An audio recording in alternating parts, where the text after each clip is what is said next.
Hi, how you doing? And welcome back to a video on the channel. What we have for you today is a wildcard video going into game week 4. Our last wildcard team got 62 points with 15 points on the bench in game week 3, which will put you well inside the top 1 million players in FPL. So if you are planning on wildcarding, I would just say that maybe try and hold off until you're in the international break at the end of game week 4. Reasons being, it just gives you a lot more time to think about your teams. You might have players coming back from injury. You might also have players getting injured on international duty or coming back from long flights. So it just gives you a few more reasons to use your wildcard then. But if you can't hold off anymore and your team does need a lot of changes, then hopefully this video will help you out, or at least with certain transfers that you might be making in your team. So let's get into it.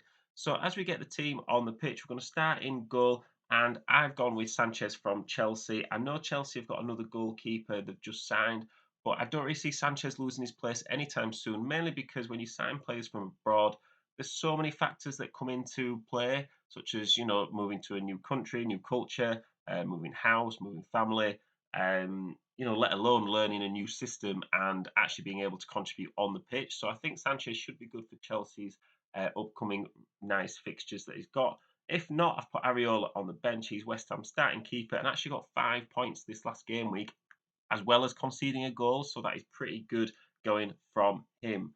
Um, in defence, I've gone with Gusto to start with. For me, he may be short term, but if he doesn't play, you only lose a 4.1 million defender on the bench. And to be honest, that's where your 4.1 million defenders should be. They should be on the bench. You shouldn't be needing to start them every week. So the fact that if he comes into your team and you get a good few games out of him and then he rotates out, I think that's absolutely fine.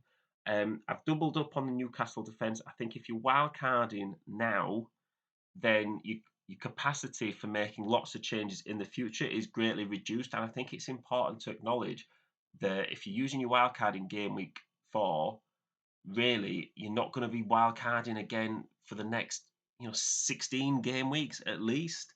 That's a long time if you're already having to use your one of your chips now. So I think you have to bear in mind that you want players not for the immediate future, but for the medium to long term. And Newcastle could be one of those teams you get players from. From game week 6, they've got Sheffield, Burnley, West Ham, Palace, and Wolves. So the double up makes sense, especially as they're both 4.5 million. So we've got Botman on the bench and Dan Burn starting. You can swap them in and out as you see fit. Tons of bargains as well in defence at the moment, which means we've gone for you, Doggy, here as our final starting defender. He looks like he's nailed on for that left back slot at the moment. One of the reasons we were staying away from new Spurs defenders early on in the season was because there's about 8 of them, about 4.5 million value. So it was really hard to predict who was going to start. He looks like he's going to start, and I think I've put him in above the other Spurs defenders because of the attacking threat he offers as well. I would say because he's playing consistently, you would get him in. I've also gone with Kabori on the bench as a 4 million defender. Luton's fixtures look pretty good, but that doesn't really matter too much because you're not going to start him over any of the other players that you've got in your squad. Onto the midfield, and I'm still sticking with Saka. He looks to be at least sharing penalty duty, and he's the best Arsenal player for minutes, in my opinion.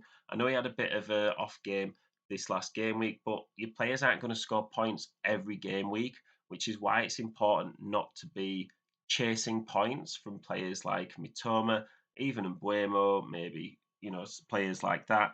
I think they are going to score points, but no one's going to score points every week. So you have to just tailor your expectations from what you want from your players, especially your 6.5 million midfielders like Mbuemo. I know he's just blanked in the last game week, but he is someone that's on pens, and Brentford have good fixtures. They've got Bournemouth, Everton, Forest, and Burnley in the next 6. And yeah, I just think you need to just keep your expectations in check with players that are rated fairly cheaply. I think if you can get, he's got 3 attacking returns in 3 game weeks. If you can get something like 4 attacking returns in 6 game weeks from players that are, about 6.5 million, I think that's a fantastic return. And, just because you get them in and they blank in your next game week, don't panic. I think, you just go with what you think is going to be doing well over the next few game weeks.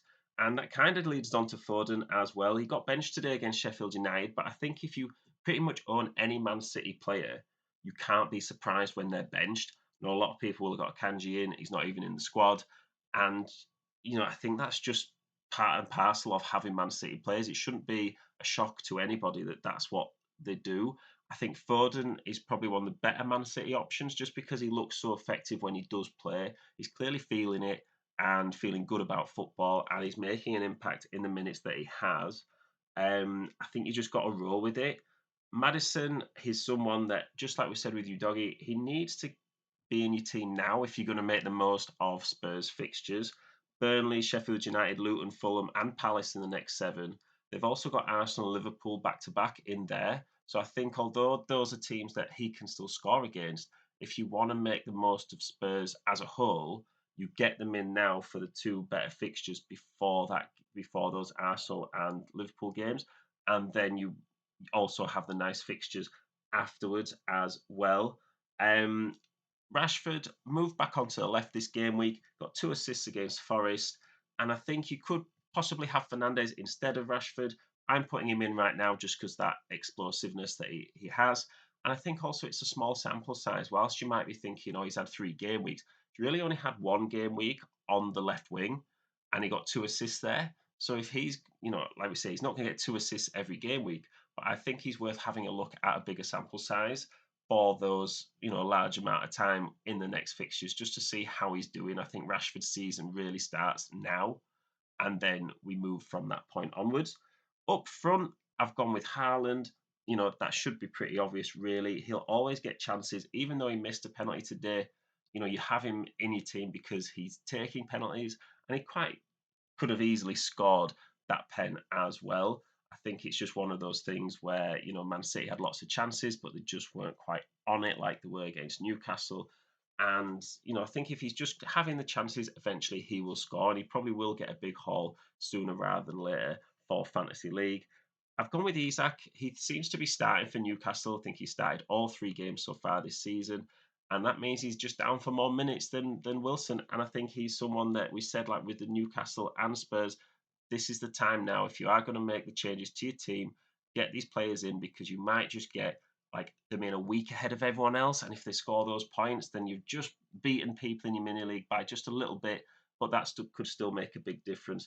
And put Jackson on the bench, you could quite easily put him in your starting lineup as well. 7.1 million. He's off the mark for Chelsea, and he did look pretty good, to be honest. Looks like he's got a lot of energy, creating chances, and his movement looks good. I think he's worth a shout just getting in your team. And the team rating, shout out to Fantasy Football Hub, is 97% for game week 4. And, for the foreseeable future, this looks like a pretty solid team. It is only 98.1 million, so it does give you just under 2 million to spend if you need to upgrade a team. We've got a lot of bargains in defence, so maybe somebody plays quite well that you maybe want to get in, or there's an injury. I think there is a lot of upside to swapping players out if you do need to. For me, the strengths are there's good medium-term fixtures for a lot of these players, and there is good options as well. I think something like the bench boost is very overrated in Fantasy League as a chip, I believe. I think if you look at this team, even for the next game week in game week 4, really a lot of times you wait for your bench boost for a double game week. I usually think if you put the players on your bench that you wouldn't want to start, if your bench looks like they're going to have good fixtures in a single game week, I just play your bench boost then and look at the bench here and say, well, yeah, all those fixtures look pretty good. How many points would I expect from the bench there? I think last week we had 15 points on the bench in our wildcard team. That's a great bench boost game week, really. So I think if you look at it like that and your bench has a good game week coming up, don't be afraid to use your bench boost as well. The weaknesses for me, potential selection headaches. Obviously, if you're not using a bench boost, you've got to try and make sure you pick the right players in your starting 11. I think it's okay to have one player on your bench that maybe scores some points, because you're never going to get it right all the time. And you do want some strength in depth. But it is sort of about paying attention to who's maybe going to start or who's on form or looking at a bit of data or the opposition just to make sure you do get that selection you start 11 as good as you can do.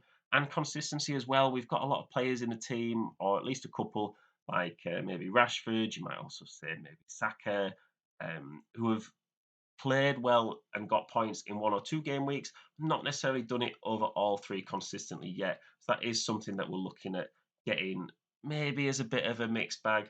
coming forward in the next few game weeks. So let us know what you think about the team. I think it's all right, but is there anyone that I've missed? Anything, players that you think I shouldn't have in there? Hopefully, it helps you with at least some of your transfers as well. Please do like and subscribe. We are getting close to 100 subscribers. So hopefully, in the foreseeable future, maybe even by the end of the season, we could hit 100 subscribers. That would be greatly appreciated. And I will see you in the next one.